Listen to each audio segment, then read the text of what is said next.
Bonjour, bonsoir, bonne nuit, c'est Altiste Brook, on se retrouve pour une toute nouvelle vidéo.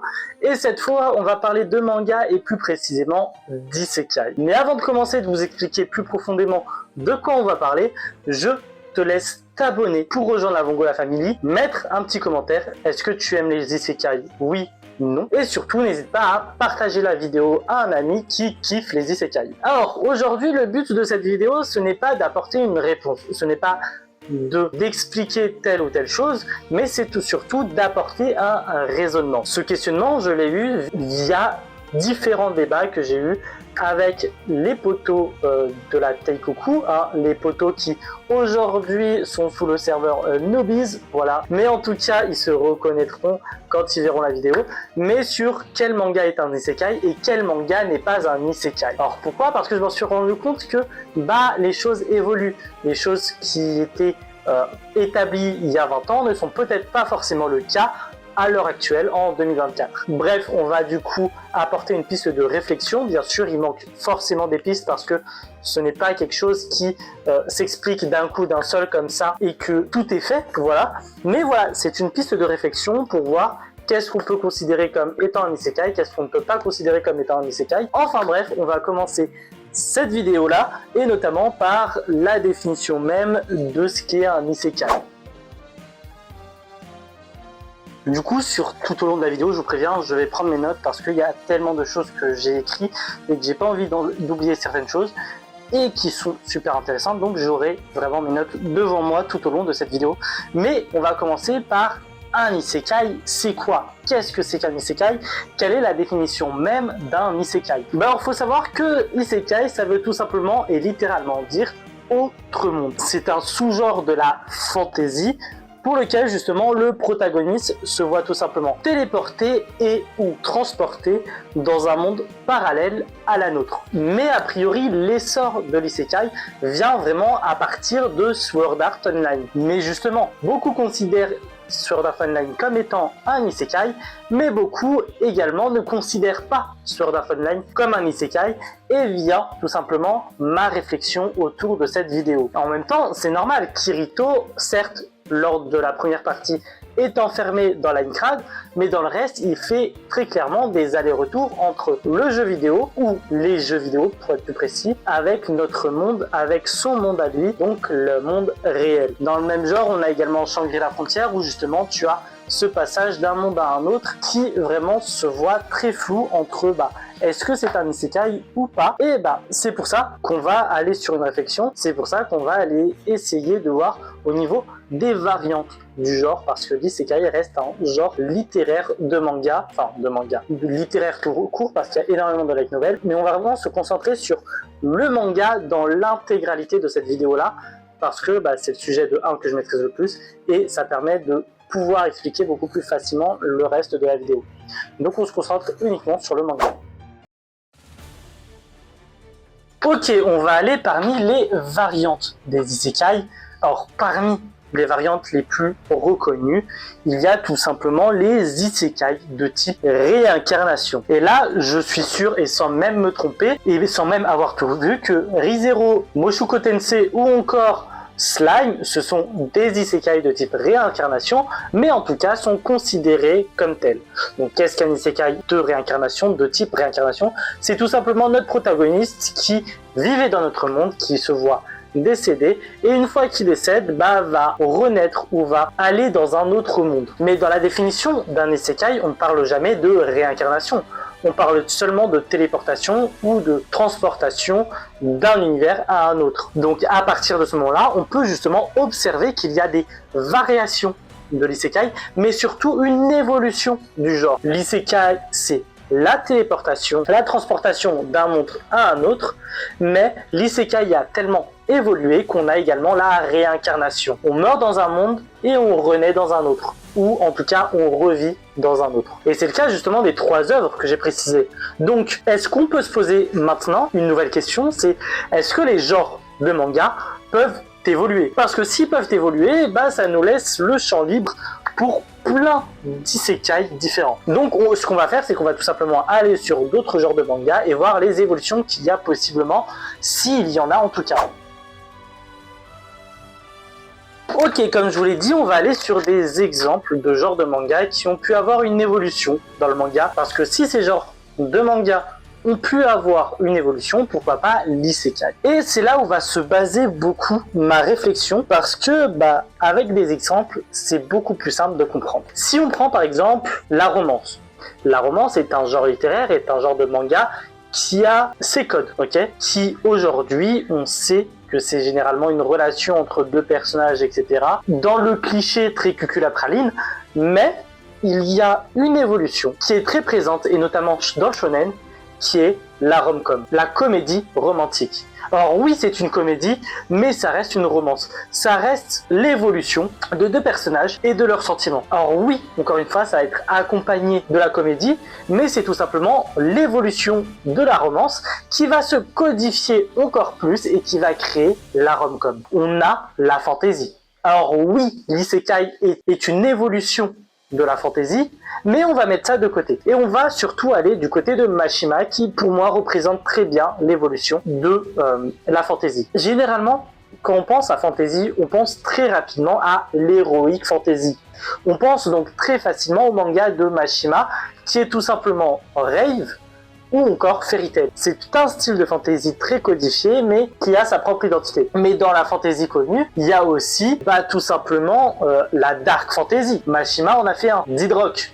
Et encore, il y a Berserk. La dark fantasy, c'est de la fantasy extrêmement codifiée également, qui a une ambiance totalement différente de l'heroic fantasy. Et je vais rester avec Mashima, parce que Mashima, quand il a créé Eden Zero, il voulait faire de la SF. Pas parce que c'est de la science-fiction, mais parce que dans sa tête, et il le dit lui-même, à la base, la SF, c'était pour lui de la space fantasy, de la fantasy dans l'espace. Or, est-ce qu'il a raison? Est-ce qu'il a tort?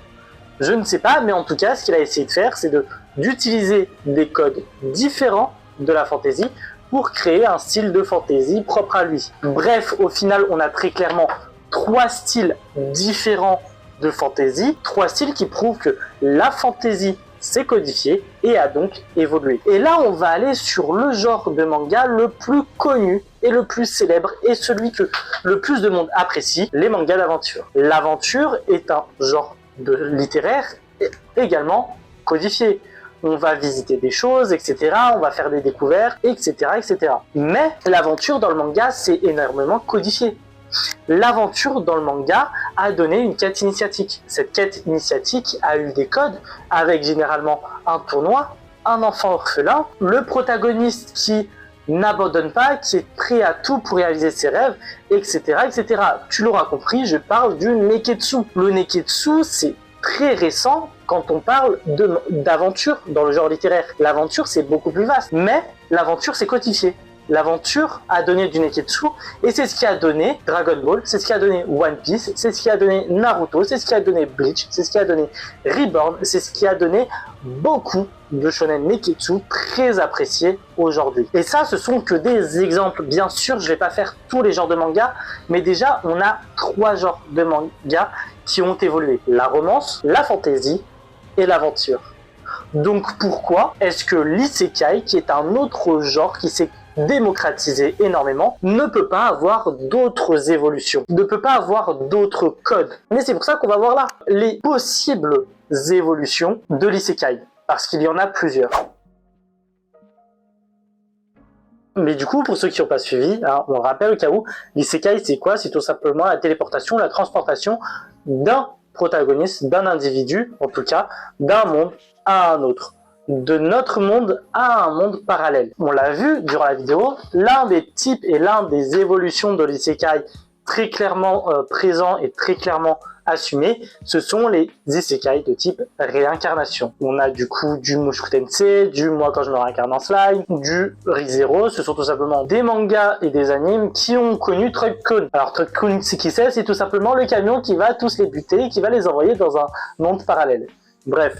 Tu l'as compris, je caricature, mais voilà. Mais par exemple, si on peut aller dans des sous-genres de l'isekai, il y a tout simplement les isekai qui empruntent le chemin inverse. Le chemin où des choses d'un monde différent au nôtre, ou en tout cas des choses d'un monde différent de l'univers de l'anime ou du manga, arrivent dans cet univers-là. Je pense notamment par exemple à Isekai Gourmet, où alors dans le manga on se retrouve dans un monde d'Heroic Fantasy, mais en tout cas c'est de la bouffe de notre monde qui va arriver dans leur monde à eux d'Heroic Fantasy. Sinon on a tout simplement Recreators, qui est un anime, je sais pas si c'est un manga par contre, qui va tout simplement voir des personnages de différentes fictions, manga, anime, film, etc., qui vont arriver dans notre monde à nous. Je vais répéter ma question, mais du coup, est-ce que le changement de notre conscience ou de notre physique, librement, est un isekai? Est-ce qu'on peut faire le choix de changer d'un monde à un autre, de notre volonté, de notre choix, en tout cas de celui du protagoniste?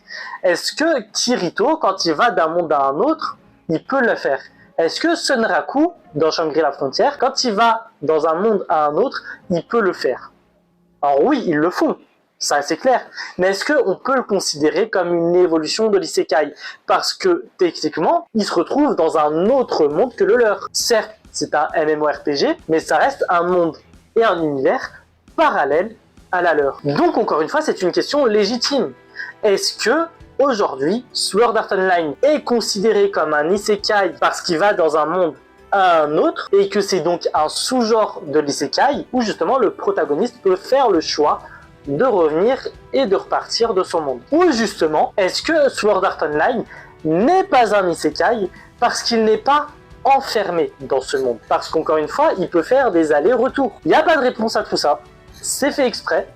Mais en tout cas, c'est la réflexion que je me suis faite tout au long de cette vidéo et j'espère que cette réflexion est claire. Dans le sens où on a vu plusieurs évolutions de genre. Pourquoi est-ce que l'isekai n'aurait pas aussi le droit à une évolution du genre avec justement un monde parallèle présent, mais à laquelle tu peux partir et revenir? N'hésitez pas à me le dire, hein, vraiment, dites-le moi dans les commentaires. Est-ce que vous pensez que l'évolution de l'isekai est donc possible et ainsi Sword Art Online et Shangri-La Frontière sont des isekai, ou au contraire, l'isekai ne peut pas évoluer et donc Sword Art Online et Shangri-La Frontière ne sont pas des isekai? Bref, de toute façon, les commentaires sont là à disposition, donc n'hésitez pas à me le dire, et en plus de ça, je lis les commentaires et j'y réponds à chaque fois. Donc, allez-y à fond.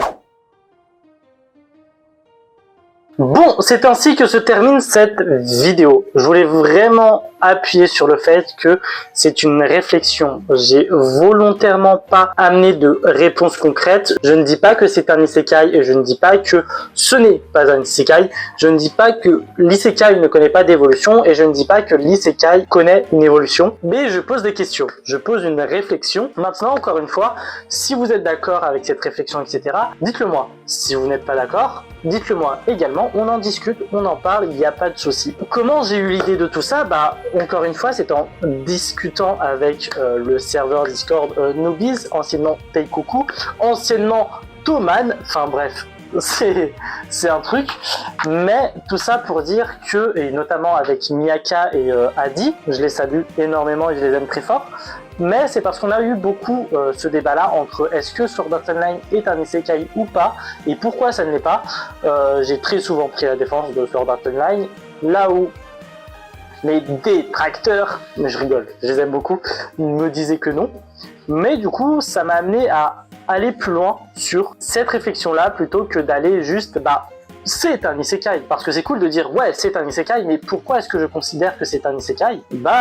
Vous avez les éléments de réponse. Maintenant, bien sûr, je laisse la place aux deux. Je laisse la place à l'interprétation, surtout de cette vidéo-là. Donc, j'apporte pas de réponse. Seulement une réflexion. Peut-être que dans les commentaires, je vais dire que ce n'est pas un isekai et que je vais changer de bord. Et peut-être que c'est Miyaka et Adibo qui changeront de bord et qui diront que c'est un isekai. Je ne sais pas, on ne sait jamais. En tout cas, voilà pour cette vidéo-là. Avant de se quitter, n'hésite pas encore une fois à t'abonner pour rejoindre la Vongola Family et à activer la cloche de notification, parce que comme ça tu seras au courant dès qu'une nouvelle vidéo sort, et ça c'est super important. N'hésite pas à me dire en commentaire déjà les précédentes questions que je t'ai posées, donc est-ce que tu kiffes bien les isekai ou pas, ou encore est-ce que tu considères Sword Art Online et Shangri-La Frontière comme étant des isekai ou pas. Mais dis-moi aussi quel est ton isekai préféré, parce que on consomme tous de l'isekai, on en a tous au moins consommé un, donc n'hésite pas à me le dire dans les commentaires. En tout cas, nous on se laisse ici, et on se retrouve dès la semaine prochaine pour une toute nouvelle vidéo Pokémon cette fois-ci. Bref, à plus les brokistes.